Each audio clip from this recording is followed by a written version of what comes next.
Have you been to work at all in the last couple of weeks? Were you there on Friday? I was there on. Okay, Jen, help me. Oh, so you didn't run into Looptopia? Looptopia. You didn't hear about Looptopia? Oh, I heard about it on Friday morning. Oh. I'd never heard of it before, and one of the emergency room nurses, I met her outside, and she was telling me about. She goes, "Oh, let's be glad I'm not working tonight. It's Looptopia." What is it? Jen, don't record. It was pretty interesting. Like, there's a hell of a lot of people. Like, I've been downtown many a time before on a late night, and there's, it's usually very sparsely populated. I mean, you found that out when you went to the play, right? Yeah. It was jam-packed, the streets with people. What did they do?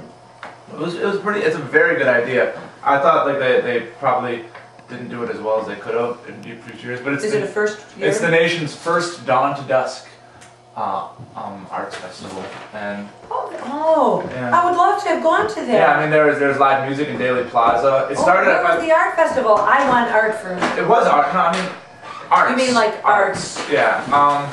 But yeah, I mean it was pretty cool. It was family. I mean they had a scavenger hunt for the family. I love scavenger Well, that would have been fun. Why didn't they do it on a Saturday? I don't know. They just did it on a Friday. It was really weird because that was all going on, and then down at Columbia they had a free. They had their Manifest Urban Arts Festival going on, which was like all the undergraduate and graduate portfolios of all their artwork, and then they had free concerts from like this big hip hop star down at Michigan and Harrison.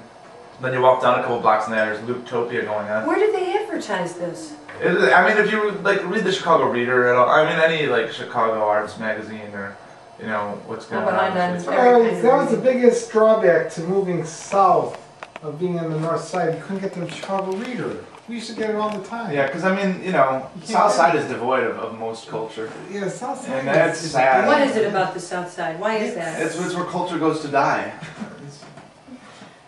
Yeah, I always thought that the South Side was, the way they would talk about people from the South Side would have a superior attitude, but it was all compensation. They knew that they had nothing, and they were just... No, sometimes they don't know that they have nothing, and they don't realize what they're missing. It's just this kind of a bully attitude about it. Yeah.